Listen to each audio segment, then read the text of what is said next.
Kemhan, Kemenkes, dan BPOM perkuat sinergi kesehatan nasional. Menaker resmikan pelatihan teknisi mobil listrik.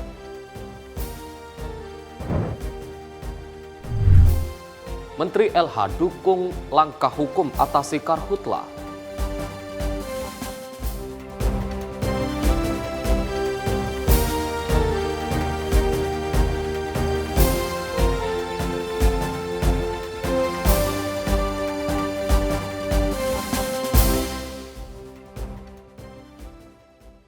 Halo pemirsa, Kabinet Activity kembali hadir menemani Anda dengan beragam informasi seputar agenda hingga kebijakan dari berbagai kementerian di Kabinet Merah Putih. Bersama saya Arif Rifai, inilah Kabinet Activity selengkapnya. Pemirsa, Menteri Perdagangan Budi Santoso mengungkapkan Indonesia telah membuka sebanyak 2.400 toko retail di Filipina dan siap menyusul Bangladesh serta Malaysia. Sejumlah toko retail tersebut berada di bawah naungan Asosiasi Pengusaha Retail Indonesia atau APRindo yang sebagian besar produknya merupakan impor dari dalam negeri.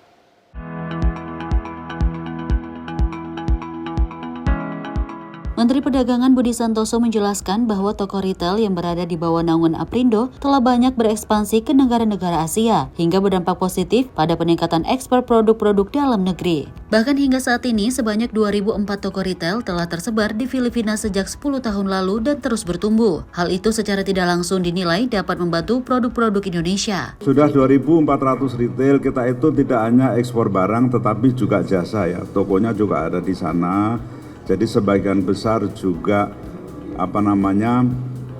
produknya impor dari kita. Memang kita mulai waktu itu dari Filipina. Nanti Pak Solikin bisa menambahkan ya. Dan kita sudah mau mulai masuk misalnya ke Filipina, bahkan kemarin dijajaki dengan Bangladesh ya. Dari Jakarta, Sri Dewi Andayani, Rona Bayu, Sinpo TV melaporkan. Pemirsa, Menteri Keuangan Sri Mulyani menyampaikan hasil rapat bersama Presiden Prabowo Subianto di Istana Kepresidenan Jakarta pada 22 Juli. Dalam rapat tersebut, Presiden Prabowo memberikan 5 arahan utama terkait dengan pengelolaan APBN 2026 hingga kepercayaan pasar. Rencana undang-undang mengenai pelaporan dan pelaksanaan APBN 2024. Menteri Keuangan Sri Mulyani menyampaikan hasil rapat bersama Presiden Prabowo Subianto yang digelar di Istana Kepresidenan Jakarta pada 22 Juli. Usai rapat, Menteri Keuangan Sri Mulyani mengungkapkan 5 arahan Presiden Prabowo Subianto terkait rancangan APBN 2025. Presiden meminta reformasi kebijakan penerimaan negara dipercepat untuk mendukung program prioritas serta belanja negara difokuskan pada program penting seperti makanan bergizi gratis, sekolah rakyat, dan infrastruktur dasar, termasuk ketahanan pangan. Lebih lanjut, ia menjelaskan bahwa Kementerian Keuangan tengah mempersiapkan penulisan nota keuangan dan RUU APBN 2026. Nota tersebut dijadwalkan akan dibacakan langsung oleh Presiden Prabowo dalam sidang tahunan MPR pada 15 Agustus mendatang. Selain itu, Prabowo menekankan pentingnya menjaga defisit anggaran pada kisaran 2,48 hingga 2,53% agar kepercayaan pasar tetap terjaga. Ia juga menginstruksikan agar APBN tetap mendukung pertumbuhan ekonomi secara counter-cyclical dan mendorong percepatan deregulasi agar ekonomi nasional tidak terlalu bergantung pada APBN. Yang kami laporkan tadi adalah pembahasan mulai dari asumsi makro, kemudian program-program prioritas dari Presiden, dari mulai makanan bergizi gratis, sekolah rakyat, koperasi merah putih, pemeriksaan kesehatan gratis, perbaikan sekolah, berbagai impres jalan, dan perbaikan infrastruktur ketahanan pangan, terutama belanja untuk penambahan luas dari lahan, maupun infrastruktur seperti irigasi dan bendungan, dan juga program-program pemerintah lain yang sangat penting seperti pendidikan, terutama Dikdasmen, perbaikan sekolah-sekolah madrasah, kemudian perbaikan dari sisi sekolah digital, dan juga dari Kemenristek, Dikti Saintek. Itu semuanya tadi telah kami laporkan sehingga untuk mendapatkan arahan dari Bapak Presiden. Apakah prioritasnya telah sesuai untuk finalisasinya, tentu saya tidak menyampaikan pada media pada malam hari ini, karena nanti yang akan disampaikan oleh Presiden pada DPR, pada paripurna DPR tanggal 15 Agustus. Namun arahan Bapak Presiden sudah sangat lengkap, reform di sisi penerimaan negara tetap dilakukan sehingga kita bisa mendapatkan penerimaan negara yang memadai, belanja difokuskan kepada program-program penting. Rapat ini turut dihadiri oleh 2 Wakil Menteri Keuangan, yakni Thomas Ciwandono dan Suhasil Nazara. Hadir juga Menteri Koordinator Bidang Perekonomian Airlangga Hartarto, Menteri Sekretaris Negara Prasetyo Hadi. Tim Redaksi Sinpo TV melaporkan. Pemirsa, di tengah kondisi perekonomian global yang penuh ketidakpastian, Menteri Keuangan Republik Indonesia Sri Mulyani hadir dalam acara G20 di Zimbabwe, Afrika Selatan. Dalam pertemuan ini, semangat yang selalu dibawa ialah agar negara harus bisa tumbuh bersama, tidak ada negara yang tertinggal.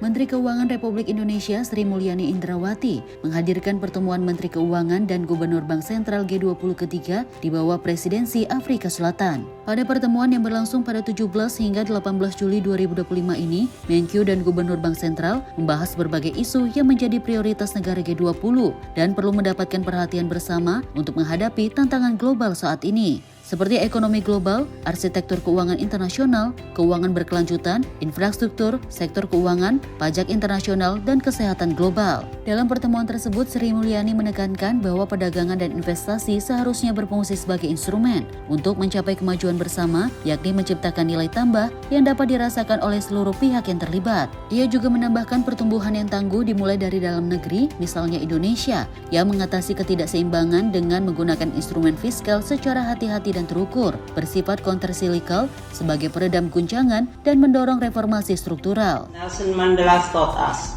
true progress is only possible when we choose to work together across differences for a common good, and it is always impossible until it's done. Pertemuan ketiga G20 FMCBG di bawah Presidensi Afrika Selatan menegaskan komitmen Indonesia untuk terus memperkuat sinergi global yang lebih adil untuk mewujudkan kesejahteraan bersama. Tim Redaksi Sinpo TV melaporkan. Pemirsa, Menteri Pertahanan Safri Samsudin resmi menandatangani nota kesepahaman bersama dengan Kementerian Kesehatan dan juga Badan Pengawas Obat dan Makanan di kantor Kemhan pada Selasa 22 Juli 2025. Kerjasama ini dilakukan untuk mendorong optimalisasi layanan kesehatan serta pengembangan industri farmasi pertahanan nasional. Kementerian Pertahanan, Kementerian Kesehatan, dan Badan Pengawas Obat dan Makanan secara resmi menandatangani nota kesepahaman kerjasama di kantor Kemhan, Jakarta pada Senin 22 Juli 2025. Kerjasama ini meliputi pembangunan fasilitas kesehatan, pelayanan rumah sakit hingga penguatan produksi obat melalui industri farmasi pertahanan.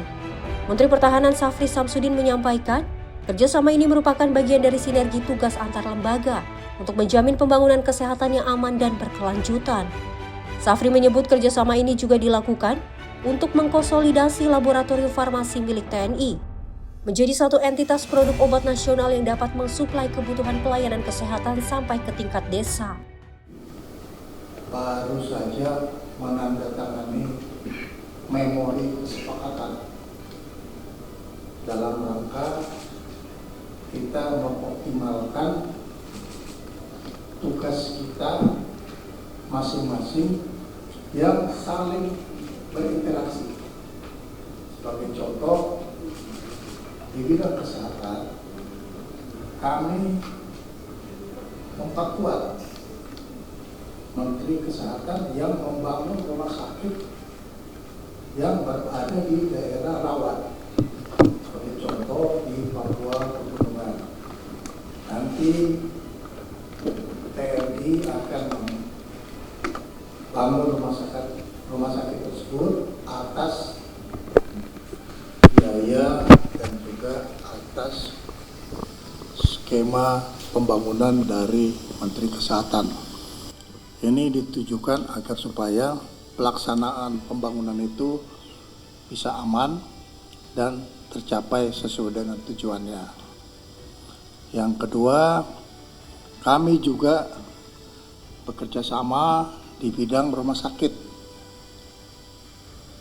Menteri Kesehatan sebagai leading sector dari kesehatan, dan kita juga membantu di dalam hal bagaimana rumah sakit kita bisa saling kerjasama untuk membantu pelayanan kesehatan kepada rakyat.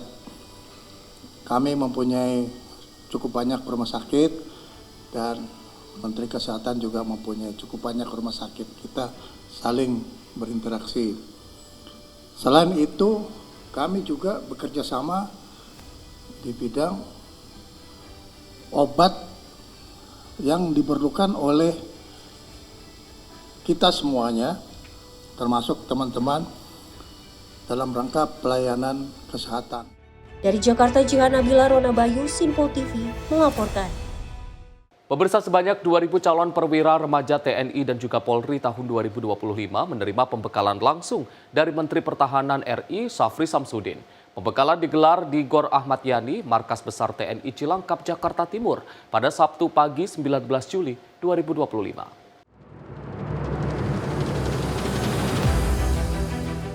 Menteri Pertahanan Syafri Samsudin memberikan pembekalan kepada 2.000 calon perwira remaja TNI Polri yang berlangsung di Mabes TNI Cilangkap. Dalam pembekalan yang dihadiri Panglima TNI Jenderal Agus Subianto dan para kepala staf Angkatan Menhan menekankan bahwa momen ini adalah arahan strategis sekaligus sebagai semangat nasionalisme. Syafri turut mengajak para capaja untuk menanamkan tekad pengabdian dan tanggung jawab sejak dini sebagai penjaga kedaulatan negara. Dalam sambutannya, Syafri menyampaikan 3 pilar utama yang harus dipegang dalam kepemimpinannya, yaitu integritas, loyalitas, dan kapabilitas. Syafri juga menegaskan menjadi pemimpin bukan hanya tentang keberanian, namun juga kemampuan mengambil keputusan tepat dalam situasi sulit dan penuh tekanan.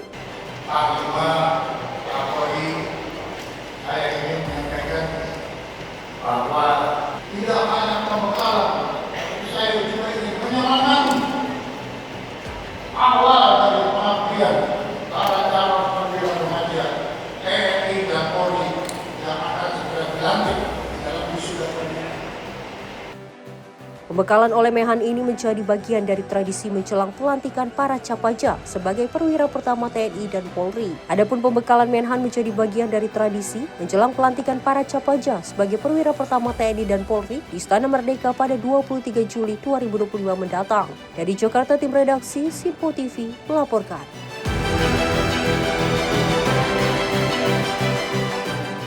Sementara itu, Wakil Menteri Pertahanan Doni Hermawan menerima kunjungan kehormatan dari Chief of Defence Force Singapore Armed Force, Vice Admiral Aaron Beng di kantor Kementerian Pertahanan Jakarta. Kunjungan ini menjadi bagian dari diplomasi pertahanan dan juga memperkuat kerjasama strategis antara Indonesia dan Singapura di bidang militer.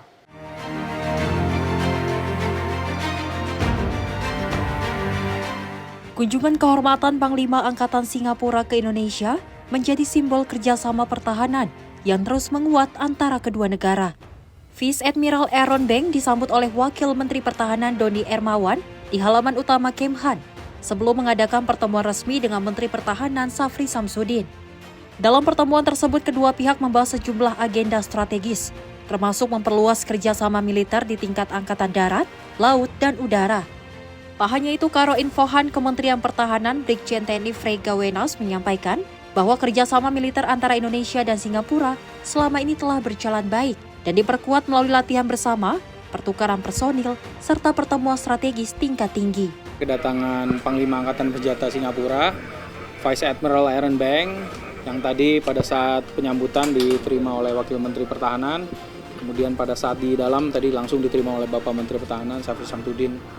Tentunya kedatangan pada siang ini merupakan bentuk dari diplomasi pertahanan dan juga kerjasama dan kemitraan yang sudah dijalin, yang memang dibina dengan baik oleh Presiden Prabowo sampai dengan Menteri Pertahanan Syafri Samsudin. Sebelumnya juga Panglima Angkatan Bersenjata Singapura ini juga sudah bertemu dengan Panglima TNI, dan tadi di dalam sempat dibahas beberapa potensi kerjasama yang hingga saat ini baik dalam bentuk bilateral sudah berjalan antara TNI dengan Singapore Armed Forces, di mana juga meliputi matra Angkatan Darat, Laut, dan Udara. Beberapa kegiatan tadi dibahas juga untuk potensi kerjasama yang lebih konkret antara Angkatan Darat dengan Angkatan Darat Singapura, Laut juga dengan Singapura, demikian juga dengan Angkatan Udara. Dari Jakarta, Jihan Nabila, Rona Bayu, Simpo TV melaporkan.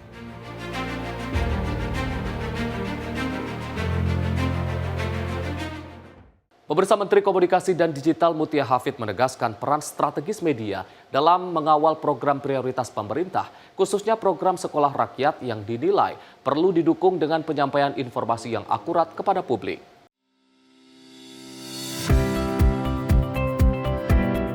Pernyataan tersebut disampaikan dalam acara media briefing bertajuk Menembus Batas Lewat Sekolah Rakyat yang digelar di Monumen Pers Nasional Surakarta pada Minggu 20 Juli 2022.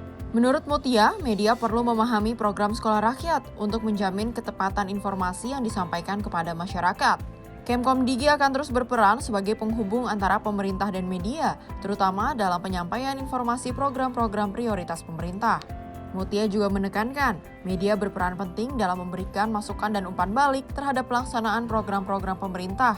Pihaknya memastikan, pemerintah terbuka terhadap segala masukan yang disampaikan oleh media.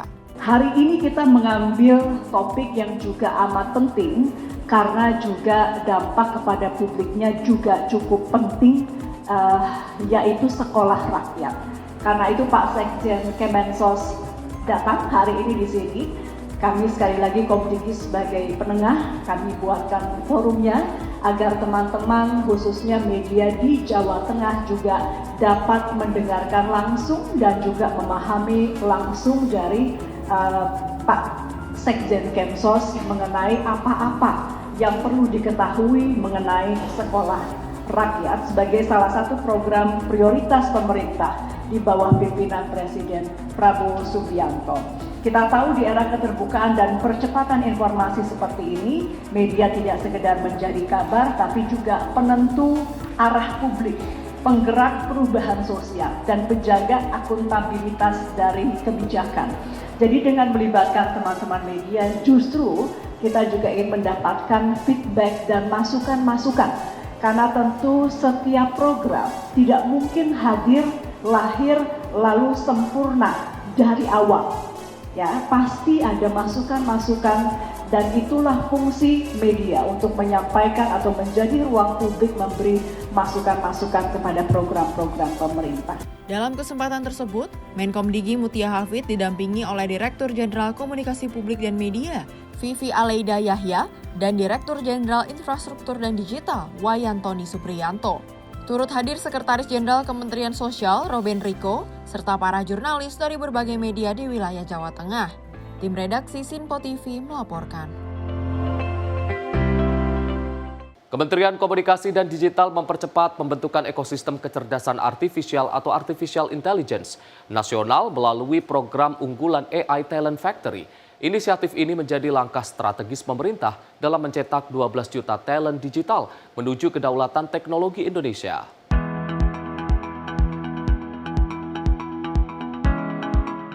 Wamenkomdigi Nesar Patria menegaskan, arti penting pembangunan sumber daya manusia unggul di bidang AI sebagai bagian dari agenda nasional di bawah kepemimpinan Presiden Prabowo. Menurutnya, langkah ini ditujukan untuk memperkuat infrastruktur digital dan juga pembangunan talenta digital sesuai dengan Astacita. Hal ini ia sampaikan dalam acara Datathon 2025 di Universitas Indonesia Depok, Jawa Barat pada Sabtu 19 Juli 2025. Nesar Patria menjelaskan, kebutuhan talenta digital Indonesia diproyeksikan mencapai 12 juta orang pada 2030. Saat ini, baru sekitar 9,3 juta talenta tersedia. Untuk menjembatani defisit sekitar 3 juta talenta, Kementerian Komdigi tengah memfinalisasi AI Talent Factory sebagai pusat pengembangan digital talent berbasis riset dan industri. Talenta yang dilatih melalui program ini akan diarahkan untuk terlibat langsung dalam proyek strategis nasional, mencakup sektor-sektor prioritas seperti kesehatan, pendidikan, layanan keuangan, hingga pertanian. Dalam 5 tahun terakhir, Kementerian Komdigi telah menjalankan program Digital Talent Scholarship dan Digital Leadership Academy. Menurut Nesar, AI Talent Factory akan menjadi akselerator tahap lanjut dari seluruh inisiatif tersebut. Lebih jauh, Nesar menegaskan bahwa pemenuhan kebutuhan talenta digital akan membawa dampak langsung pada pertumbuhan ekonomi digital nasional. Fokus pemerintah di bawah Presiden Prabowo saat ini mencoba memperkuat infrastruktur digital dan juga pembangunan talent digital sesuai dengan Astacita. Yang kita lakukan saat ini adalah memperkuat kolaborasi antar pemerintah, pelaku industri, universitas, komunitas-komunitas ya dalam rangka pendidikan digital talent. Rencananya kita akan mengusulkan pembuatan peraturan presiden untuk adopsi teknologi AI ini dalam kaitan pengembangan dan penggunaannya di berbagai sektor. Sementara itu kita juga berkolaborasi dengan berbagai pihak, terutama dari dunia industri ya, dan juga dari komunitas-komunitas pengembang AI. Dan tentu saja untuk memperkuat riset dan inovasi kita bersama dengan badan-badan riset dan juga mengajak universitas dalam ekosistem ini. Program yang lain yang dibuat oleh pemerintah adalah AI Talent Factory. Ini diharapkan akan menjadi salah satu AI hub yang menghubungkan antara digital talent dengan industri plus case yang diselesaikan atau masalah-masalah yang bisa diselesaikan dengan adopsi AI di masing-masing sektor. Saat ini, Indonesia berkontribusi sebesar 40% terhadap ekonomi digital kawasan ASEAN. Tak hanya pengembangan sumber daya manusia, Kementerian Komdigi juga tengah merancang kebijakan strategis untuk memperkuat ekosistem digital nasional, termasuk infrastruktur dan regulasi yang adaptif terhadap perkembangan AI. Tim redaksi Sinpo TV melaporkan. Wakil Menteri Komunikasi dan Digital Nezar Patria melakukan kunjungan langsung ke Desa Gelar Alam dan bertemu dengan tokoh adat sekaligus Kepala Desa Abah Ugi. Dalam pertemuan ini, keduanya membahas makna transformasi digital yang menghormati nilai-nilai budaya.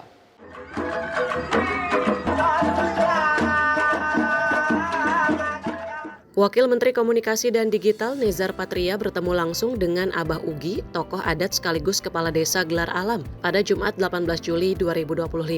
Dalam kunjungan yang penuh makna dan kehangatan, di tengah bentang alam yang kaya akan tradisi dan nilai luhur, diskusi keduanya menjadi pengingat penting bahwa pembangunan digital haruslah manusiawi dan menghargai akar budaya. Kunjungan ini menjadi momentum refleksi bersama bahwa transformasi digital bukan sekedar urusan infrastruktur dan teknologi, melainkan soal bagaimana kita membangun jembatan antara warisan leluhur dan masa depan yang terkoneksi. Kami juga cukup terkesan bagaimana Abah Ugi mengelola komunitas adat ini. Yang pertama kita bisa melihat bagaimana ada kecenderungan yang sangat kuat dan semangat yang sangat kuat untuk menjaga adat, tapi juga tidak menafikan teknologi. Kemarin juga kami sudah bicara dengan Abah Ugi bagaimana cara memperkuat satu konektivitas yang ada di sini yang sebetulnya sudah cukup baik gitu. Tapi ada satu hal lagi, bagaimana konektivitas yang terbangun ini bisa dimanfaatkan maksimal. Iya, jadi manfaatnya lebih banyak, resikonya lebih kecil. Nah, itu yang mau kita bicarakan dengan Abah Ugi, termasuk juga literasi digital. Lalu juga berencana untuk membuat semacam tiny AI, gitu, tiny AI yang bisa diadopsi untuk sektor pertanian dan juga mungkin nanti sektor energi. Nah, dua kata kunci yang paling penting dalam pemerintahan Pak Prabowo ini kan adalah pangan dan energi. Nah, ini saya kira apa yang dilakukan Abah Ugi dengan pendekatan adat itu bisa juga mendukung. Bukan hanya bisa mendukung, mungkin juga bisa menjadi salah satu contoh bagaimana soal pangan dan energi yang strategis ini bisa kita kelola dengan pendekatan adat. Untuk tani AI kita baru mau mencoba, ya salah satunya kita baru memasang alat kelembaban pengukur water station. Ya mudah-mudahan ke depan bisa dikembangkan lagi. Bisa digabungkan dengan itu ya Pak, yang Pranata Mangsa. Ya, kita ada satu aturan secara tradisional, salah satunya ada perhitungan lokal adat di Kasepuhan. Ya mudah-mudahan itu bisa dikolaborasikan dengan AI yang ada dengan teknologi yang ada ke depan. Tim Redaksi Sinpo TV melaporkan. Penguatan sinergi Danantara dan juga Kemenlu. Informasi selengkapnya usai jeda, tetaplah bersama kami di Kabinet Activity.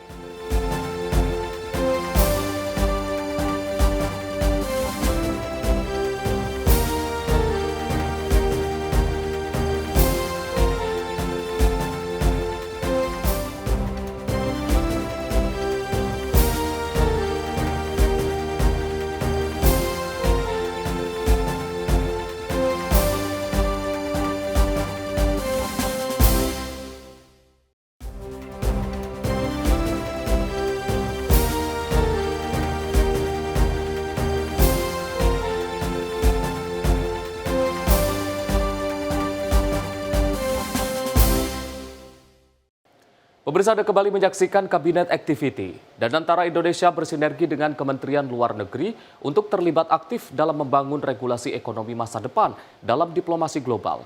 Chief Investment Officer Danantara Indonesia, Pandu Syahrir, menegaskan komitmen dalam berkolaborasi diplomasi saat menghadiri pertemuan di Kementerian Luar Negeri Jakarta pada Senin 21 Juli 2025.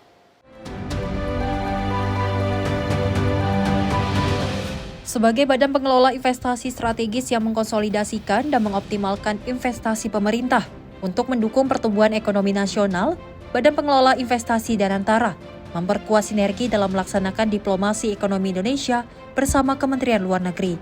Kepala Investasi Danantara Pandu Syahrir menyoroti pentingnya kemitraan dengan berbagai pemangku kepentingan internasional dalam mendukung misi Danantara, termasuk akses terhadap rekan investor dan permodalan. Bersama Kemenlu dan para duta besar RI, Danantara Indonesia memperluas jejaring strategis global untuk menghadirkan investasi berkualitas, inovasi teknologi, akses pasar, dan peningkatan kredibilitas Indonesia di dunia. Sinergi ini diharapkan membuat diplomasi dan pembangunan ekonomi berjalan beriringan. Kemlu dan Danantara akan terus memperkuat kolaborasi dan sinergi guna mendukung terwujudnya visi Indonesia maju dan memastikan Danantara dikenal agar dipercaya sebagai sovereign wealth fund kelas dunia. Tim Redaksi Sinpo TV melaporkan.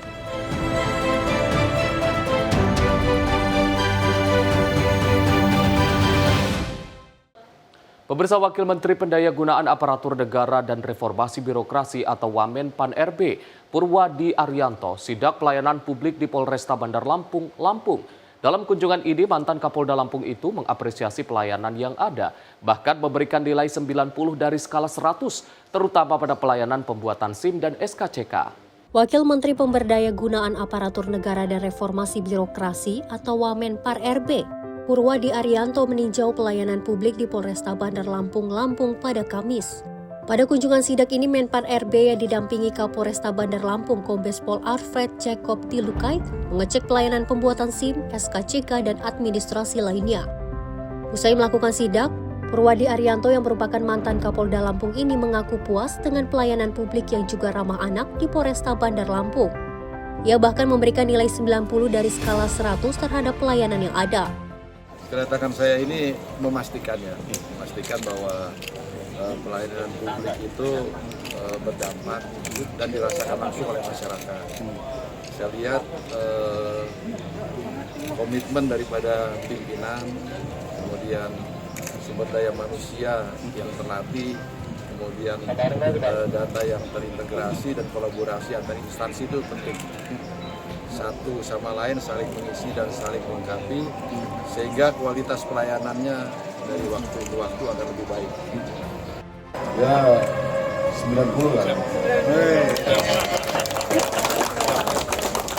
Tempatnya bersih, pasti nyaman di sini.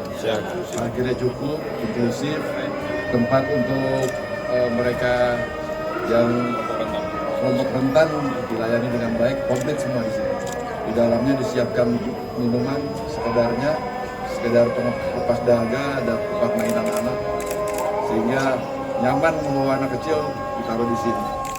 Dalam sidak ini, Wamen Pan-RB juga menyempatkan diri untuk menyapa dan menyerahkan langsung SIM dan SKCK yang telah dibuat oleh pelayanan Polresta Bandar Lampung kepada masyarakat.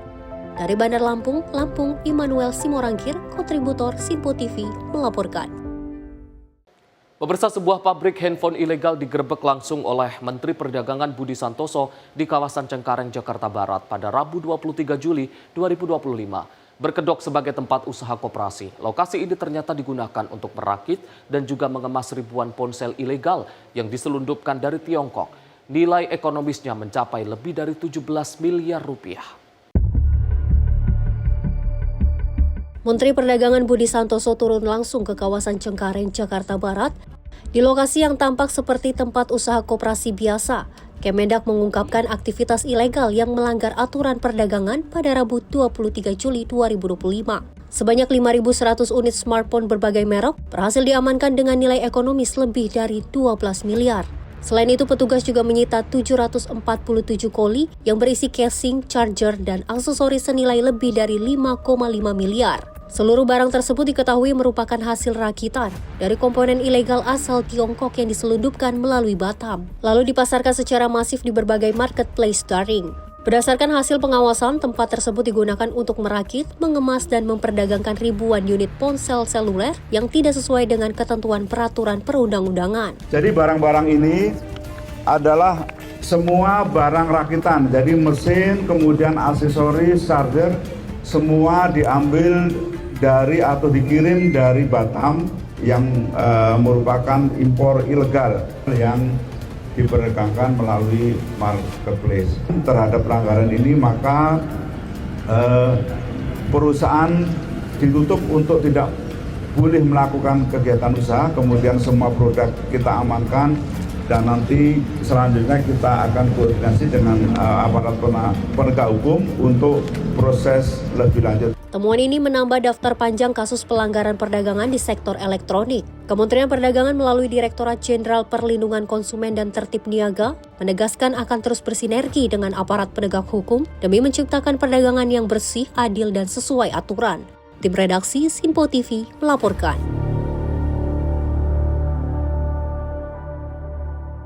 Pemirsa, Menteri Pelindungan Pekerja Migran Indonesia Abdul Qadir Karding mendiskusikan hangat dengan Bupati Karanganyar Robert Kristianto. Pertemuan tersebut diantaranya bahas langkah konkret untuk membuka akses kerja luar negeri bagi anak-anak muda.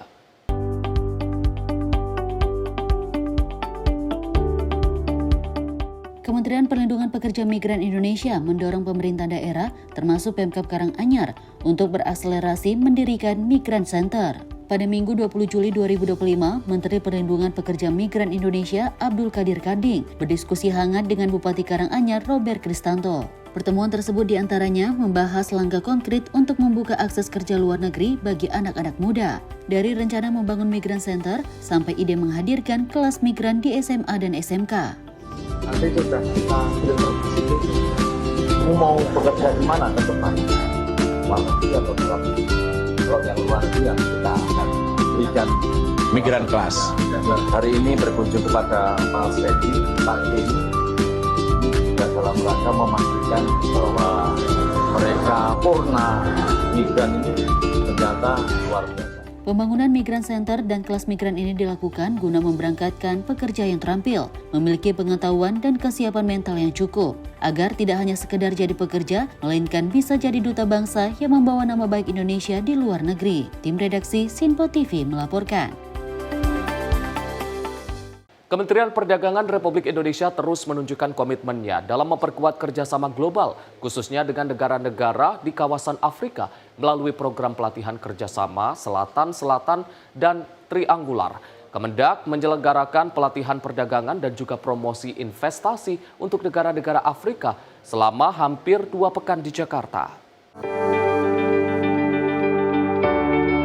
Kementerian Perdagangan Republik Indonesia sukses menyelenggarakan pelatihan South-South and Triangular Cooperation on Trade and Investment Promotion for African Countries yang berlangsung pada 8 hingga 19 Juli 2025 di Jakarta. Program ini merupakan bagian dari upaya Indonesia untuk memperkuat hubungan diplomatik dan ekonomi dengan negara-negara mitra di Global South. Sebanyak 12 peserta dari 7 negara Afrika berpartisipasi dalam pelatihan ini. Mereka berasal dari Kamerun, Ghana, Kenya, Mauritius, Rwanda, Tanzania, dan juga Tunisia. Pelatihan ini berfokus pada strategi strategi promosi perdagangan, peningkatan investasi, serta pengalaman Indonesia dalam membangun ekosistem ekonomi yang kuat dan juga inklusif. Melalui program ini, Indonesia tidak hanya berbagi pengetahuan, tetapi juga memperkuat posisinya sebagai mitra strategis bagi negara-negara Afrika dalam membangun jaringan perdagangan global yang lebih inklusif dan juga seimbang. Kami berharap pelatihan ini akan mentransfer knowledge, pengalaman, dan juga best practice yang dilakukan oleh Indonesia dalam rangka perdagangan dan investasi. Dan kami juga berharap dalam pelatihan ini akan mempromosikan produk-produk Indonesia khususnya di negara-negara Afrika dan juga membangun jejaring kerjasama dan networking dengan negara-negara Afrika. Kemendak berharap pelatihan SSTC ini membuka jalan bagi kolaborasi yang lebih luas dan menjadikan Indonesia sebagai jembatan strategis dalam diplomasi ekonomi Global South. Tim redaksi Simpo TV melaporkan.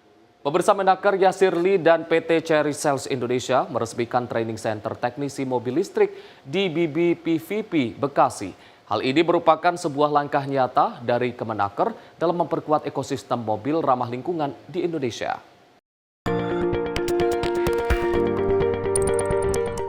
Memperkuat ekosistem kendaraan listrik nasional dan mempersiapkan tenaga kerja unggul di era transisi energi, Menteri Ketenagakerjaan Prof. Yasir Lee meresmikan Pusat Pelatihan Teknisi Mobil Listrik atau EV Training Center di BBPVP Bekasi. Menteri Ketenagakerjaan menjelaskan bahwa program ini merupakan hasil sinergi strategis antara Kemenaker, PT Cherry Sales Indonesia, dan BBPVP Bekasi sebagai lokasi pusat pelatihan vokasi mobil listrik.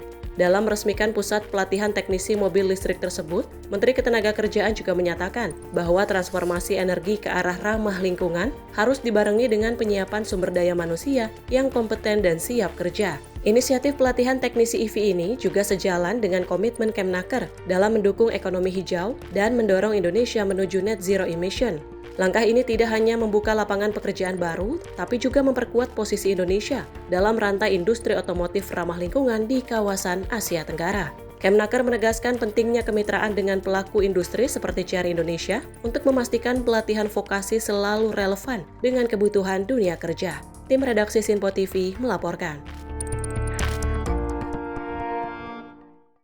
Pemirsa, Kemenpora Republik Indonesia melalui Inaspro mendukung penuh penyelenggaraan FIBA 3on3 Women Series Jakarta 2025 dan FIBA 3on3 Challenger Jakarta yang digelar di Plaza Timur Gelora Bung Karno, Senayan pada 24 sampai 25 Juli dan juga 26 sampai 27 Juli mendatang.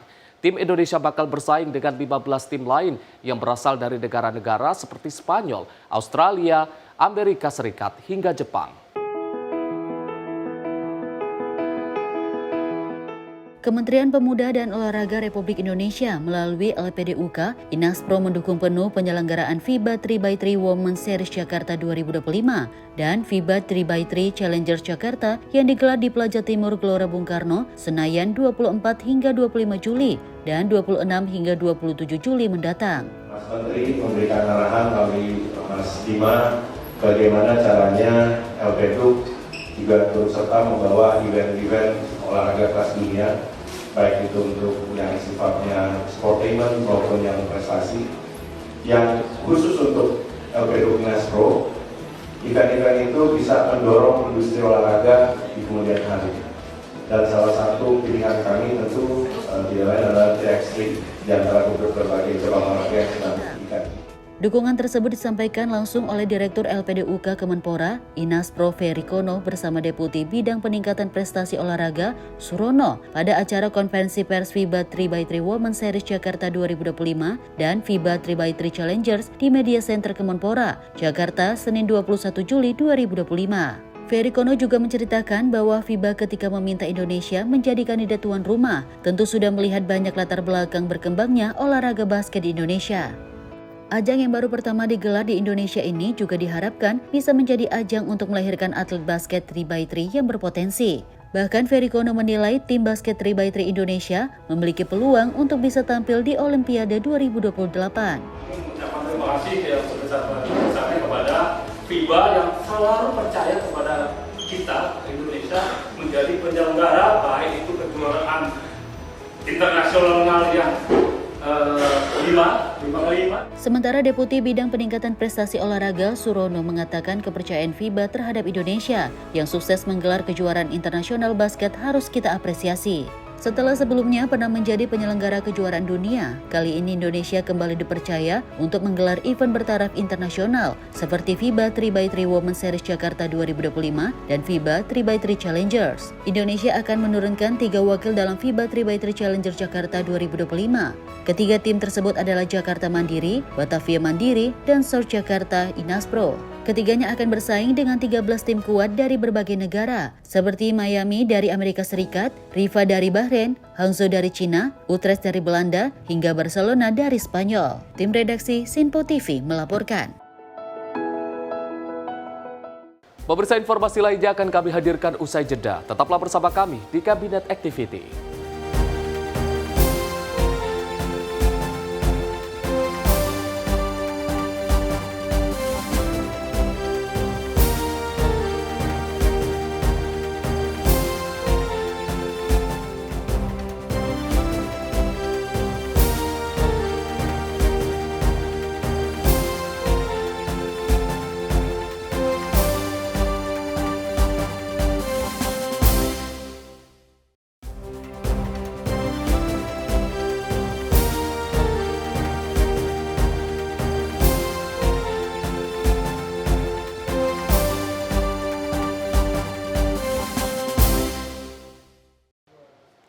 Pemirsa, Anda kembali menyaksikan Kabinet Activity. Menteri UMKM Maman Abdurrahman membuka acara tahunan Inabuyer B2B2G Expo 2025 di Jakarta.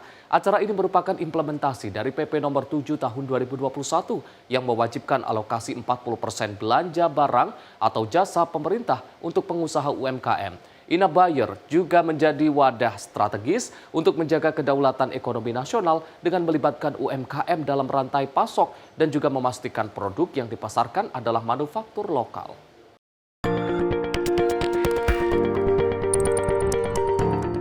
Untuk semakin memperkuat ekosistem bisnis dalam negeri utamanya pemanfaatan produk lokal dan pemberdayaan UMKM, Inabuyer BTWOB TWOG Expo 2025 resmi digelar pada 23 sampai 25 Juli 2025. Event ini menjadi wadah strategis mempertemukan ribuan pelaku UMKM, koperasi swasta, dan instansi pemerintah dalam satu ekosistem kerjasama yang konkret. Menteri UMKM Maman Abdurrahman menjelaskan, Expo ini sebagai bentuk nyata pemberdayaan UMKM, sehingga menjadi langkah nyata dalam mewujudkan kemandirian ekonomi dengan memperkuat pasar produk lokal dan UMKM.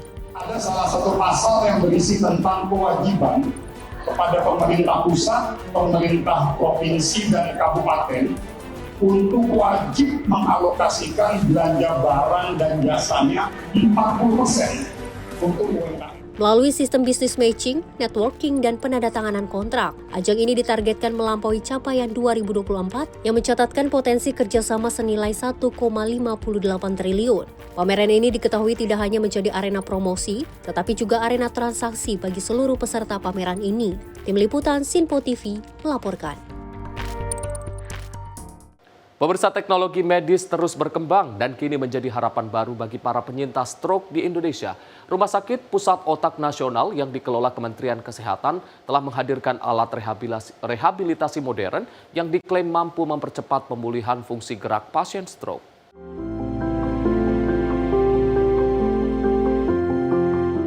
Tidak perlu jauh-jauh ke luar negeri. Di Jakarta, Rumah Sakit Pusat Otak Nasional atau RS-PON kini menjadi rujukan layanan stroke dengan fasilitas teknologi terkini. Salah satunya adalah alat rehabilitasi berbasis sistem robotik yang membantu memulihkan fungsi motorik pasien pasca stroke secara bertahap.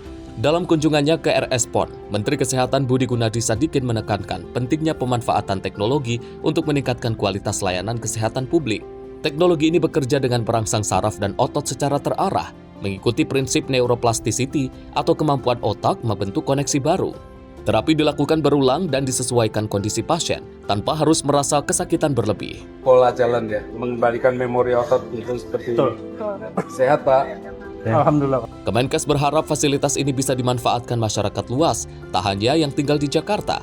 Sebagai rumah sakit rujukan nasional, RS-PON membuka akses layanan dengan standar tinggi bagi seluruh lapisan masyarakat. Pak Budiono ini kena stroke ischemic atau stroke penyumbatan di sisi kanannya. Akibatnya bagian tubuh sebelah kirinya kaku, nggak bisa bergerak. Ini sama seperti ibu saya juga gitu. Dan ibu saya tuh sampai 10 tahun hidup menderita sekali. Nah sekarang di rumah sakit PON ini alhamdulillah sudah ada alat untuk melatih agar bisa menggerakkan lagi bagian tubuhnya. Dan alat ini biasanya dulu hanya ada di luar negeri. Sekarang sudah ada di dalam negeri. Jadi teman-teman nggak usah keluar negeri, bisa untuk melatih menggerakkan kaki dan tangannya. Dengan hadirnya teknologi ini, pemerintah ingin memastikan bahwa pemulihan stroke tak harus sulit, tak harus mahal, tak harus keluar negeri. Semua sudah tersedia di negeri sendiri. Tim redaksi Sinpo TV melaporkan. Pemirsa, Direktorat Jenderal Peternakan dan juga Kesehatan Hewan melakukan kunjungan ke peternakan sapi perah terintegrasi milik PT Greenfields Indonesia di Blitar, Jawa Timur. Hal ini sebagai bentuk komitmen Kementerian Pertanian dalam memperkuat industri susu nasional.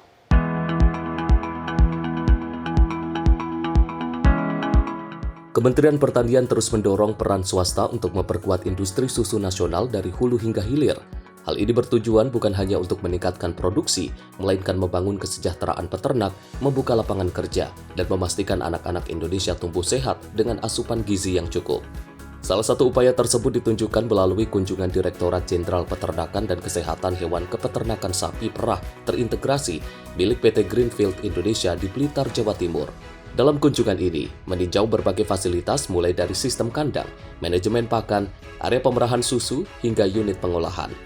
Dengan kapasitas hingga 10.000 ekor sapi, Greenfield menjadi pelopor dalam penerapan teknologi modern, baik dalam pengelolaan ternak maupun pengolahan susu segar.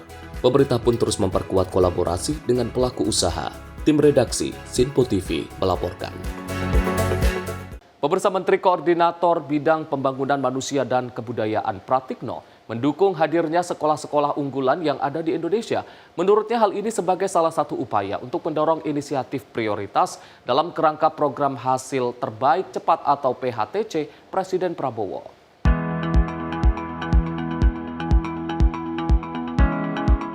Kementerian Koordinator Bidang Pembangunan Manusia dan Kebudayaan mendukung penuh hadirnya sekolah unggulan yang melahirkan generasi kritis, kreatif, dan adaptif.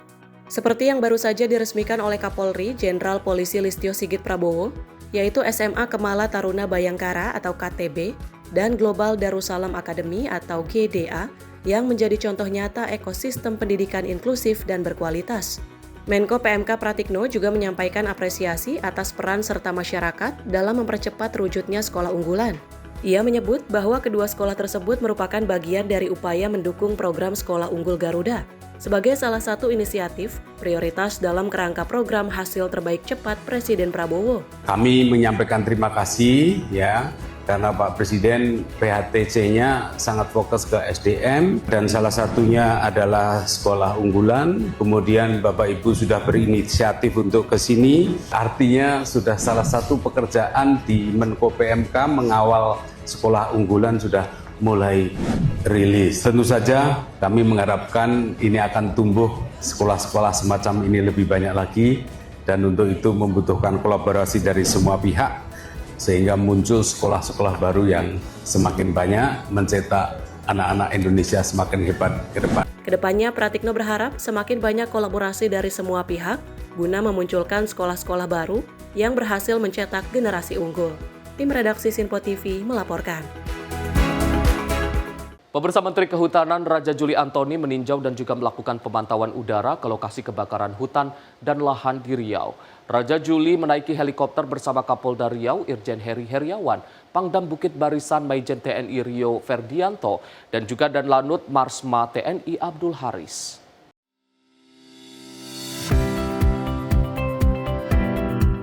Menteri Kehutanan Raja Juli Antoni melakukan peninjauan ke lokasi kebakaran hutan dan lahan atau Karhutla di Riau. Berdasarkan hasil pantauan udara, Raja Juli menyebut masih ada sejumlah lahan yang kering bekas terbakar serta asap putih di sejumlah titik. Meski begitu, menurutnya jumlah titik api telah menurun. Raja Juli mengungkapkan dirinya melakukan peninjauan di sejumlah titik api, tepatnya di Rokan Hilir, di wilayah Pujut dan Bangkot Pusako. Menhub menduga penyebab kebakaran ini lantaran adanya land clearing atau pembukaan lahan dengan cara pembakaran. Kementerian Kehutanan akan berkoordinasi dengan BMKG guna mengantisipasi cuaca ekstrim di Riau. Ada kecenderungan di kali Riau Dari awalnya tanggal 16 angka 1.300, per hari ini tinggal sekitar 116 ribu. Kerjaan keras teman-teman di lapangan, pasukan darat dari TNI, Polri, Bangladesh, TNI, maupun pasukan udara yang dilakukan melalui operasi modifikasi cuaca sudah relatif berhasil meskipun perlu dioptimisasi. Seberapa hebatnya pemerintah melakukan pengendalian yang berbagai teknologi berharap tidak ada lagi kasus baru terhadap kesalahan. Siapapun yang melakukan pelanggaran hukum akan mendapatkan imbalan setimpal sesuai dengan undang-undang. Raja Juli juga meminta agar masyarakat tidak bermain api lantaran cuaca panas yang ekstrim saat ini. Tim redaksi Sinpo TV melaporkan. Sementara itu, dukungan penuh disampaikan Menteri Lingkungan Hidup Hanif Faisal terhadap langkah cepat pemerintah provinsi dan juga Polda Riau dalam menangani kebakaran hutan dan lahan atau Karhutla. Pemerintah akan segera mengundang para duta besar ASEAN untuk menyampaikan komitmen Indonesia secara langsung. Langkah tegas pemerintah Provinsi Riau dan Polda Riau dalam menangani kebakaran hutan dan lahan mendapat dukungan penuh dari Menteri Lingkungan Hidup sekaligus Kepala BPLH Hanif Faisal. Penanganan Karhutla di Riau menjadi perhatian khusus mengingat lebih dari 50% wilayah daratannya berupa lahan gambut yang sangat mudah terbakar dan sulit dipadamkan. Menteri Lingkungan Hidup juga menekankan pentingnya penegakan hukum yang tegas untuk memberikan efek jerah kepada para pelaku pembakaran hutan dan lahan. Selain penanganan dalam negeri, pemerintah juga akan menyampaikan upaya yang telah dilakukan Indonesia secara langsung kepada dunia internasional. Terkait laporan BMKG yang juga menyebutkan asap Karhutla dari Riau telah menyebar ke Malaysia, Menteri LH menegaskan pentingnya klarifikasi di lapangan. Pemerintah Indonesia tidak ingin saling menyalahkan, namun berkomitmen menyampaikan data yang akurat kepada negara-negara mitra di ASEAN. Riau sekali lagi menjadi penting karena dari 9 juta hektar luas daratannya, maka 4,9 atau hampir 50% lebih merupakan daerah gambut. Gambut sekali dibakar maka akan susah untuk kita padamkan, sehingga langkah-langkah tegas yang dilakukan oleh Bapak Kapolda Riau, kami dari jajaran pemerintah pusat mendukung sepenuhnya dan akan memberikan dukungan yang diperlukan oleh pemerintah Provinsi Riau dan Kapolda Riau di dalam rangka upaya penanggulangan. Pemerintah pun mengajak seluruh elemen termasuk dunia usaha masyarakat hingga komunitas internasional untuk bersama-sama menjaga hutan dan mengurangi resiko kebakaran yang bisa merugikan secara ekologis, ekonomi, dan diplomatik. Tim redaksi Sinpo TV melaporkan.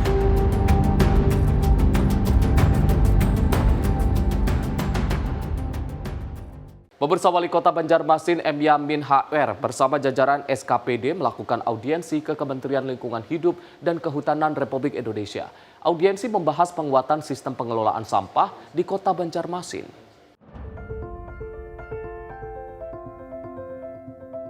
Dalam upaya memperkuat tata kelola lingkungan, Wali Kota Banjarmasin M. Yamin HR melakukan audiensi ke Kementerian Lingkungan Hidup dan Kehutanan di Jakarta. Pertemuan yang diterima langsung oleh Menteri LHK Hanif Faisal Nurafik ini membahas langkah-langkah strategis dalam pengelolaan sampah, termasuk kebutuhan dukungan kebijakan dari pusat. Audiensi juga menyoroti pentingnya kolaborasi lintas sektor, mulai dari penguatan regulasi, peningkatan sarana prasarana, hingga keterlibatan masyarakat dalam pengurangan sampah dari sumbernya. Kementerian LHK menyambut baik inisiatif Pemkot Banjarmasin dan menyatakan kesiapan untuk mendukung langkah-langkah konkret yang berlanjutan, yang berkelanjutan di tingkat daerah. Upaya ini menjadi bagian dari komitmen pemerintah Kota Banjarmasin dalam menciptakan kota yang lebih bersih dan ramah lingkungan. Melalui sinergi dengan pemerintah pusat, pengelolaan sampah di Banjarmasin diharapkan bisa menjadi model yang berkelanjutan dan berbasis partisipasi masyarakat. Tim redaksi Sinpo TV melaporkan. Pemirsa, informasi tadi sekaligus menutup Kabinet Activity edisi kali ini. Saya Arif Rifai, mewakili seluruh kru yang bertugas mengucapkan terima kasih. Sampai jumpa.